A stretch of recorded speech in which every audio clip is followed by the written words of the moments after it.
Hello EFD squad and welcome back to Transfer Review, where we look at the latest, the greatest and the transfer rumours from across the week. As always, I'm joined by Patrick Van Straten, the Butch to my Sundance, and he's going to kick us off with Diego Costa to Atletico Madrid for the millionth time this summer. But have we got a fresh angle to approach this from? Yeah, the Daily Mail, weirdly enough, have actually turned up some interesting information. Most red paper in the world. Well, they claim online, yeah, that's true. They claimed that they sent a guy out to Brazil on the off chance that he was going to get to talk to Diego Costa. He just knocked on Costa's door and apparently the big man granted them an interview. Sounds like bullshit to me. Sounds like something they set up with his agent. But anyway, he said that Chelsea have treated him like a criminal. He said he's keeping the text that Conte sent him, which said that he was surplus to requirements this season, to prove that he's not a liar. He said he's been fined several weeks' wages already, but he's refusing to return to train with the club. He wants to move to Atletico Madrid, we all know it, and it looks like at this point Chelsea are going to have to get rid of him because they're essentially paying a bad apple at the moment to sit on the ground rotting. You might even say he's at risk of upsetting that apple cart, Pato. But yes, Guillaume Balaguer, our friend Guillaume, has weighed in on the situation too, saying that the striker has one plan and one plan only, that's to go to Atletico Madrid. As you intimated, he doesn't want to go to Porto on loan. He doesn't want to be shipped off to China. He does not want to go to AC Milan. And Atleti have told him to sit tight because the longer he sits tight, the more desperate Chelsea will become. And hopefully his price will fall down to that 35 to 40 million pound mark that they're apparently willing to pay. Now, it's understood that Chelsea have called him back to pre-season training from his Brazilian hideaway. They want him fit and ready to go if he should be needed to be called upon, despite his fractious relationship with Antonio Conte. But he's not having any of it, is he? No. He wants to stay there. Obviously, he wants to go to Atletico Madrid, and players like Antoine Griezmann have weighed in on the situation too. They want a player of his calibre at the club because Barcelona, Pato, that second place could be there for the taking given their shaky start to the season and the fact that they might sign Paulinho for similar money. Yeah. Absolutely. But guys, can you see this deal going through? Let us know in the poll just above. Simple yes or no. Our next transfer is Ivorian midfielder Jean-Michel Seri, who might move from Nice to Liverpool, and this comes to us from The Guardian, so a pretty reputable source. Yeah, big fan of this player. Now, he's been linked with Liverpool quite heavily, especially since their pursuit of Naby Keita came to a hard end. They're trying to get their mitts on him, but he's also attracted interest from the likes of Arsenal, Everton and Spurs, and he was actually scouted the weekend just gone by the likes of Barca and PSG.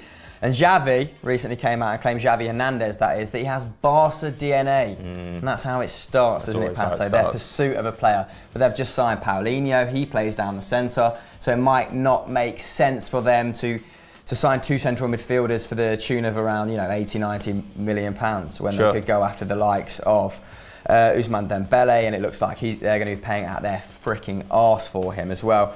Now, you're not allowed release clauses in France per se, are you? But there is often gentlemen's agreements put in place, and apparently he'd be available from anywhere between 40 to 55 million euros. Pato, given his form last season, do you think that's a good deal given the current market?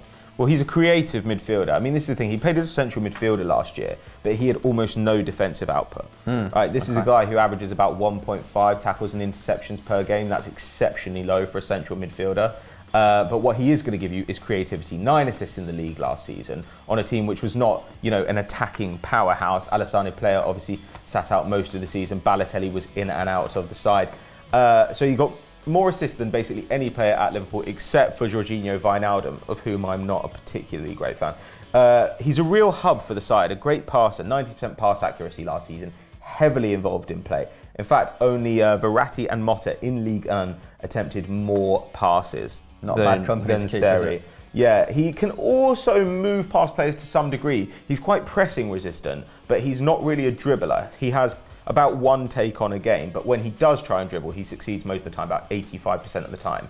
However, he's very, very different from Naby Keita. The Guardian is spinning this as, right, Klopp couldn't get Keita, so he wants Seri. Yes. They're not similar in any way. Like, Keita is a defensive powerhouse who also is surprisingly good in attack, and he's an absolute dribble monster. Seri is a passer who's just phenomenally creative, that has no defensive output and only dribbles when it's absolutely necessary. Like, look at his chances created per 90 though, 2.2 a game. Coutinho creates 2.6. That's a really impressive attacking output. Yeah, you'd say he's more of a replacement for Coutinho than a second option to Naby Keita, wouldn't you? Or just simply swap him in for Wijnaldum. I mean, my issue with Wijnaldum is I don't think that he's a terribly aware midfielder, and I think Emre Can is the same. I think they've definitely got skills, but often they don't seem to really be sure what their role is when they're meant to come inside and find passes. They don't check over their shoulders enough. They're not aware of what's going on around them. Having watched the game against Watford, I don't think their skill sets are particularly complementary of one another. That's Emre Can, that's Wijnaldum. They were relying heavily on Jordan Henderson's array of passing, and he's not exactly a Trequarista in the Pirlo mould. He can kick it over the top for Salah to run on, yes, but they need someone to link that attack and defence, especially now Lallana's out for 3 months. So this might not be a bad signing. Well, Seri is like your classic needle midfielder. You know, when you've got a compressed midfield, when there's only a tiny bit of space to go through, he is the guy to thread that needle. Though, there is a little bit of a problem here, which is that he supposedly suffers from chilblains. Now, if you don't know what those are, they're very painful, kind of blistered swellings on your feet, and people get them quite often in cold weather. So a move to the northwest of England might not be ideal for a man who's from the Ivory Coast and spent the last year on the south coast of France. But what do you guys think? Would Seri be a good fit for Liverpool, or is he going to end up at Barcelona, PSG, or one of the other many clubs interested in him? Let us know in the comments below.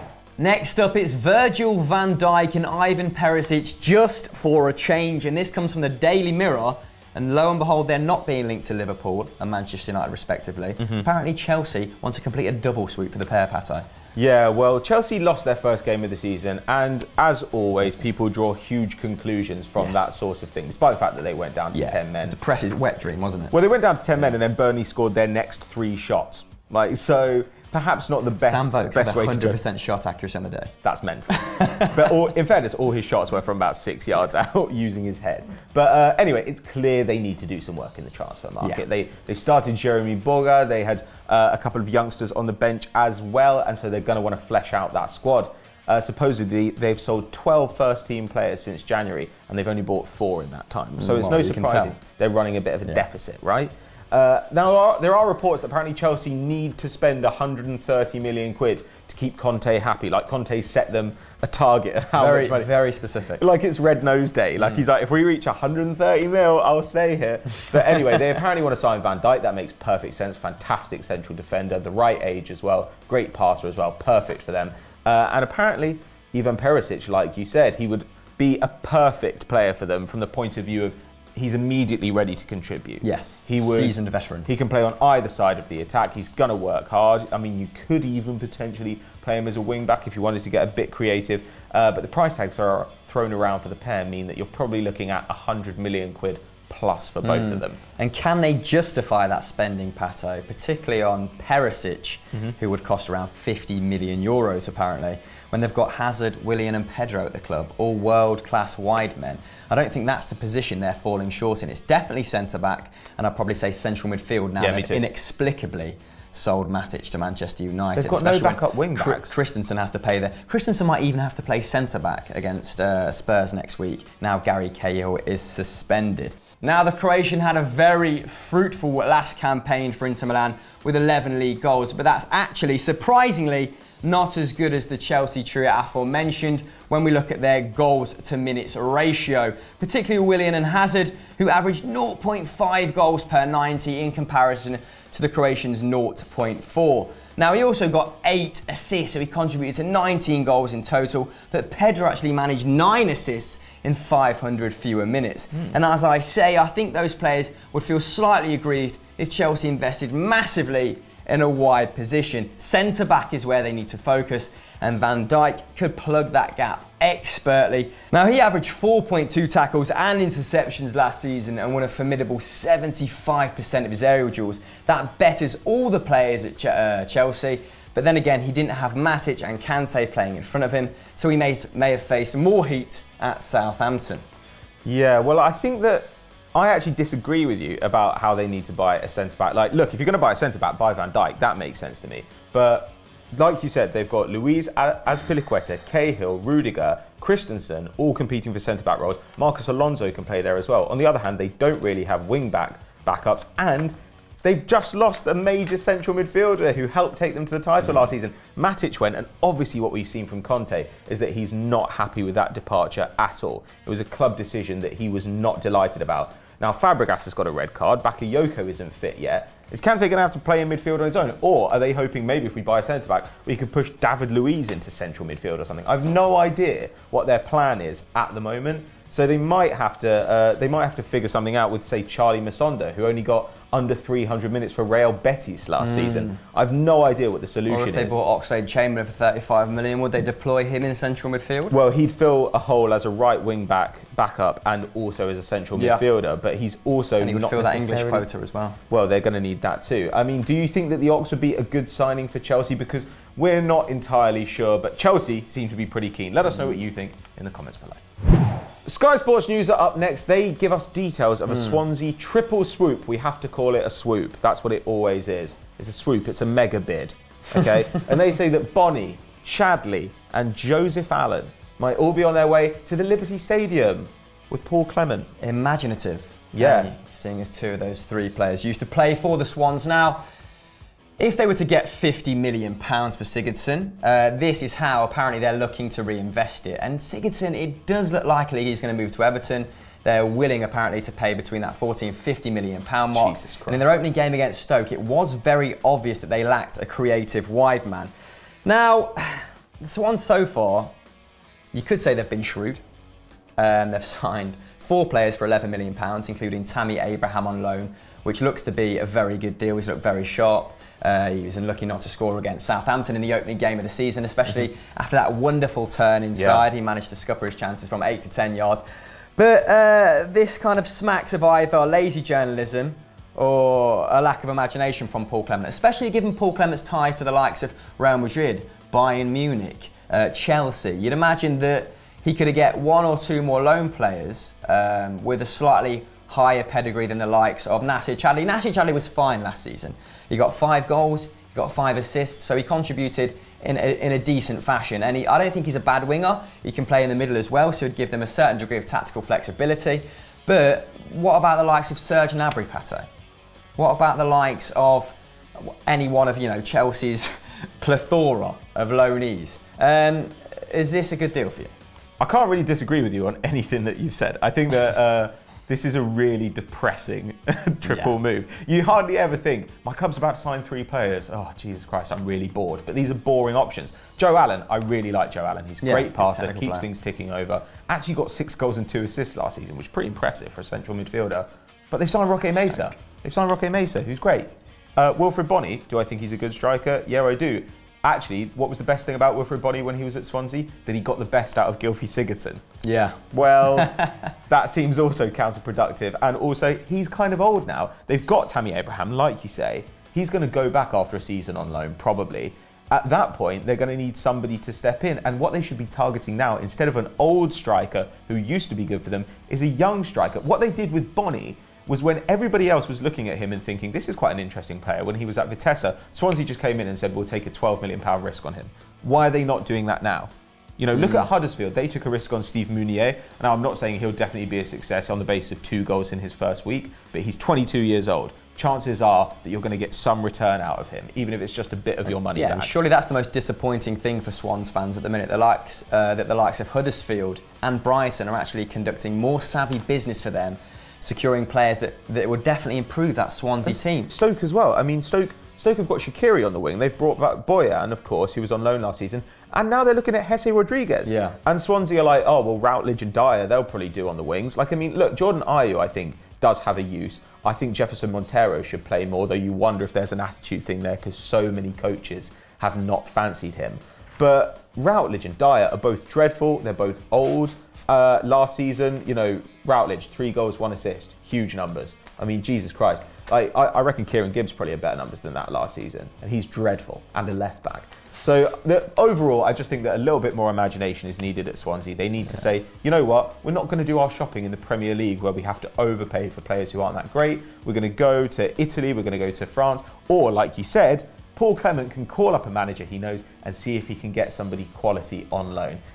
It's pretty disappointing for Swansea fans, but if you are a Swansea fan, let us know how you think that this summer has gone. I know that you're hurting about the Gylfi Sigurdsson potential departure, but surely there must be somebody out there you'd want. Maybe Jonathan Vieira from Las Palmas. Let us know in the comments below. Lovely suggestion. Our transfer shocker this week is Mbappé to PSG for God knows how much. Pato, surely this is a load of neb. Well, it's just, I mean, who cares, you know? It's not going to happen, is it? Like Monaco have got so much money now that they can say no. Why would they? The only time that you sell one of your best players to a rival is if you've got no choice because of their contract or because they're offering simply too much money. But Monaco have got so much money at the moment, they don't give a shit. PSG, instead of doing this, could just buy Monaco, like as a club. Why are they not just doing that? It's moronic. But because he sat on the bench for his first game, and the Sun told us that something's going on, everyone absolutely shits themselves and they're like, oh, something exciting must be happening. Guess what? Here's my top tip about the transfer window. Nothing exciting is ever happening. No, there's never going to be a swap deal. That doesn't happen. The player who your club is going to sign for a club record fee probably won't arrive, or if they do, it'll be because you paid too much for them. And Kylian Mbappe, I don't think is going to go to PSG. Bollocks. I mean, if something like this was going to happen, it probably would be in this transfer window. Sure. Normally, I'd agree with you, but after that dick swinging move, mate, for Neymar, I'm at 6s and 7s. Yeah. I mean, even from a more pragmatic point of view, if they spent another £120 million on a player, just make a further mockery of financial fair play. Are they just going to play 8 up front? Look at their current squad. Draxler's not even back yet. Angel Di Maria is on that right-hand side. Cavani left. Neymar through the middle. They don't need Mbappe. It's just stupid. It's not going to happen. But if it did, Christ, where would Di Maria go? Well, you'd assume he'd be the mate weight. He was linked to Inter, right, at one point. I mean, you know what? We actually talked about this before, didn't we? We were trying to think about somebody who Liverpool could sign if Coutinho did go. And somebody suggested Di Maria. There is no way Di Maria is coming back to England, especially after he got his house robbed every weekend at Manchester United. There's no chance he's going to Liverpool. And speaking of no chance, Mbappe to PSG. Bullshit. C'est fini. So, another riveting episode of Transfer Review. I can't wait until the window shuts. I'm sick of talking about Van Dijk. I'm sick of talking about Mbappe. Pato, what are you not sick of? Stat Wars the Champions, right here on Euro Football Daily. Obviously, it's the best strand on YouTube, according to the critics. It's us and people we know. And it's pretty exciting times now. We're getting into the knockout stages. Technically, every stage is a knockout stage. We're getting into the important knockout stages. Baby. Now, you can check out the odds online. Somebody's put them on Twitter.